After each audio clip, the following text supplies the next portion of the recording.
Emaranhamento, o que que é? Digamos assim, ó, você nasceu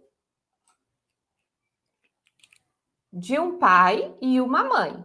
Você nasceu desse movimento. E também você herdou da sua família, tanto a família paterna como da materna, alguns movimentos ou alguns pensamentos em relação, vamos dar um exemplo aqui, em relação a dinheiro. Vamos lá. Aqui você herdou da sua família um comportamento e uma forma de agir em relação ao dinheiro.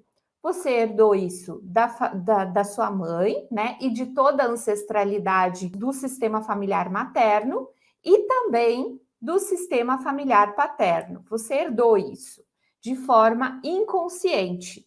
Como que se herda isso? A gente sabe que o nosso DNA ele contém informações. A ciência nos fala que o nosso DNA é uma molécula que ela vai modificando com o tempo, né?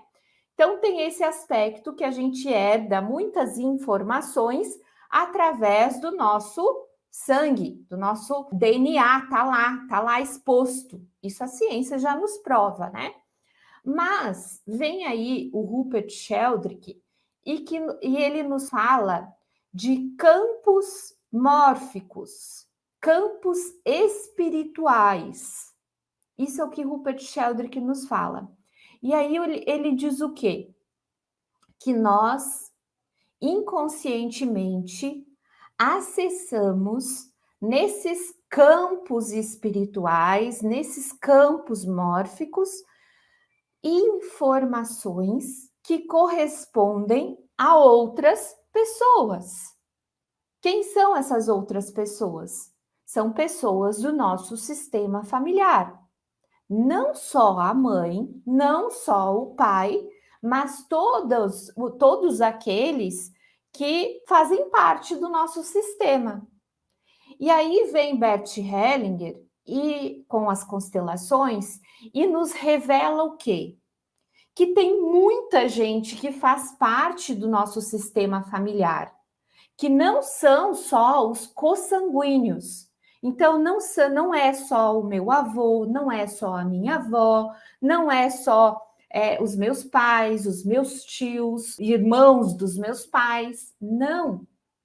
Existem pessoas que fazem parte do nosso sistema familiar e esse fazer parte é de justamente proporcionar um vínculo. O que é vínculo? É quando uma pessoa se vincula a outra. Não só vinculada a dinâmicas de parecer fisicamente, não. Ela se vincula ao destino dessa outra pessoa, ao mesmo destino. Ela repete um destino. Então, o emaranhamento é basicamente isso. Explicando de uma forma bem resumida, o emaranhamento é quando nós nascemos em uma família, identificamos todos aqueles que pertencem, e não são só os consanguíneos, existem outras pessoas que fazem parte da nossa família, e a gente olha para trás e vê assim, nossa, essa ancestral aqui, ela sofreu muito. Ela não teve a sua vida honrada. Ela foi excluída por todos. Ela foi deixada de lado. Ela foi menosprezada. Ela não pôde pertencer.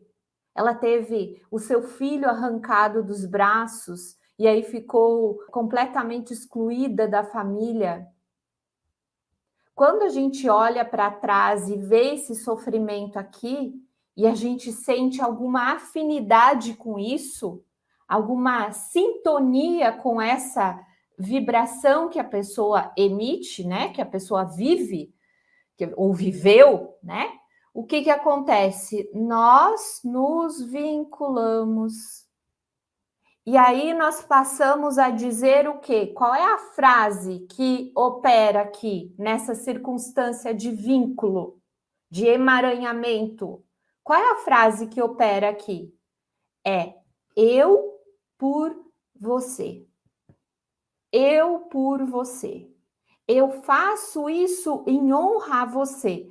Eu assumo o mesmo movimento que você. Eu repito o movimento do seu destino. Para quê? Para que você seja honrada e a sua alma possa se sentir digna novamente. Para que todos vejam o quanto você, com o destino que você teve, foi importante. Então, nós nos emaranhamos quando dizemos essa frase de forma inconsciente. A gente olha para esse excluído da nossa família e diz: eu por você. E aí, de forma inconsciente, o que a gente faz? Diz assim: então agora eu vou viver o seu destino. E aí eu me coloco nessa posição aqui, ó. É assim que a gente fica, ó. O que a gente faz? Olha só, olha só. Essa é a imagem, é assim, ó. Estão vendo? Essa é a imagem. É exatamente isso que a gente faz no emaranhamento. A gente vive o destino da outra pessoa e não olha mais, não sai dessa dinâmica de olhar para frente, de olhar para a própria vida, de fazer o movimento por si. Não, a gente está assim, ó. A gente está assim, seguindo cegamente o destino de outra pessoa. Grazi, que absurdo isso, que loucura, como é que tu sabe disso? Como é que a gente sabe? Aí eu vou fazer vocês identificarem os emaranhamentos de vocês. Como é que a gente sabe disso? Primeiro, a gente precisa de autoconhecimento.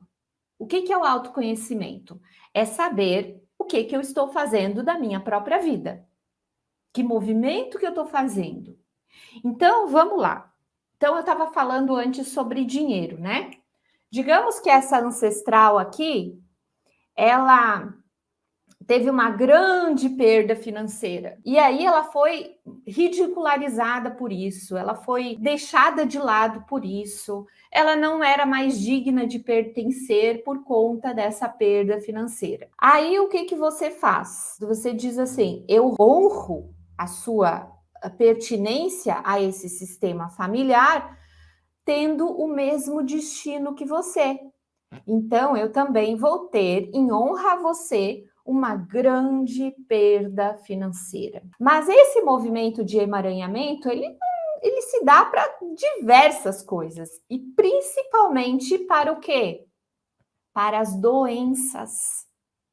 O que mais impacta, né? O que mais move esse movimento do emaranhamento, o que mais resulta são as doenças, os sintomas. Então, vamos lá. Essa ancestral aqui teve uma grande dor, uma grande perda amorosa. Nossa, ela sofreu demais. Não pôde, talvez ela teve que casar obrigada. Ela não queria aquele casamento, ela casou obrigada e ela teve ali uma grande rejeição àquele marido que ficou junto com ela porque ela amava outra pessoa. Isso eu já peguei várias histórias assim no campo, né? Amava outra pessoa. E aí o que aconteceu com ela? Como ela alimentou muita raiva desse marido que ela teve que se casar obrigada, ela alimentou muita raiva e talvez ela tenha tido um câncer. Aí o que acontece? Alguém olha para esse sofrimento dessa ancestral, alguém das gerações futuras, e aí se vincula a ela e diz: eu também. Eu também. Eu também honro o seu sofrimento. Eu também honro o seu destino. E aí se vincula a esse destino, carregando o mesmo movimento dessa ancestral. Então, um bom movimento para a gente descobrir Às vezes é possível e às vezes não, né? Um bom movimento para a gente descobrir os nossos emaranhamentos, né? Aquilo que a gente está ali, ó, conectadinho, dizendo eu por você, eu também. É você justamente olhar para sua família e ver o que existe lá. Quem da minha família que eu estou repetindo um padrão?